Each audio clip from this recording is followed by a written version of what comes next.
France Inter.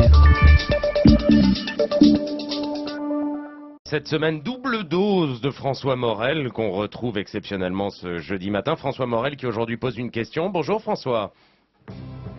Pourquoi faites-vous l'amour? Non, pas forcément là en ce moment, mais d'une manière générale. Pourquoi faites-vous l'amour? Pourquoi jouez-vous à la bête à deux dos? Pourquoi faites-vous la guerre? Non, pas forcément là en ce moment, mais d'une manière générale. Pourquoi faites-vous la guerre? C'est assez simple, pour agrandir vos territoires, pour affirmer votre puissance. D'accord, mais pourquoi faites-vous l'amour? Si je vous pose la question, ce n'est pas forcément par indiscrétion, mais pour approfondir une étude récente. 2 psychologues de l'Université du Texas ont fait une enquête auprès de 2000 personnes pour connaître les raisons qu'elles avaient de faire l'amour. De ce travail de recherche, il résulte qu'il existe 237 raisons référencées de faire l'amour. 237. Les réponses sont souvent inattendues, étonnantes. On peut faire l'amour par pitié. Il est trop moche, il est trop con, apportons-lui un peu de plaisir. Par ennui, il n'y a rien à la télé, j'ai fini mes sudoku, après tout, autant faire l'amour que de dépenser son argent au bistrot. Pour avoir la paix, d'accord, on fait l'amour, comme ça après je finis mon tricot, mon feuilleton, mon Douglas Kennedy. On peut faire l'amour pour se venger, pour s'amuser, pour obtenir une promotion, pour se débarrasser d'un mal de crâne épouvantable. Oui, certains font l'amour parce qu'ils ont mal à la tête. Le fameux « pas ce soir chérie, j'ai la migraine » devenant par la grâce d'une indisposition transformée en heureuse opportunité « ce soir chérie, j'ai la migraine ».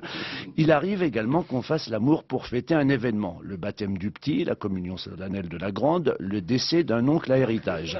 On peut également faire l'amour pour obtenir un orgasme. Bonne raison que l'on pourrait dire épicurienne, pour obtenir de l'argent, autre bonne raison que l'on qualifiera de vénale, et également, ne l'oublions pas, pour obtenir un bébé. Mais oui, souvenez-vous, une raison que j'estampillerai comme les confitures, la moutarde ou l'andouillette, de la mention à l'ancienne. Il existe également des réponses plus rares. Ainsi, certains ont pu répondre qu'ils avaient fait l'amour pour des raisons mystiques. Je voulais me sentir plus proche de Dieu, a répondu une personne sondée. On peut également faire l'amour pour des raisons plus prosaïques. Parmi les réponses singulières, une peut surprendre par sa sincérité laconique. J'étais saoul. À cet instant de ma chronique, je remarque dans le regard de Nicolas Demorand un léger sourcillement dénonçant un souvenir particulièrement intime. Évidemment, aujourd'hui, si vous vous attendiez à la chronique de Didier Porte, vous avez le droit d'être déçu. Didier, aujourd'hui, est en congé paternité. Il a un fils qui lui a annoncé la semaine dernière que plus tard, quand il sera grand, il voudrait devenir Édouard Balladur.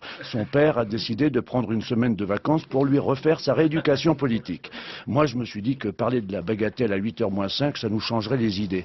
Voilà, c'était juste une invitation à ne pas mettre le nez dehors, à profiter de la chaleur domestique et, si vous avez la chance de ne pas être seul à la maison, de tenter d'inventer à votre guise une 238e bonne raison de rester sous la couette.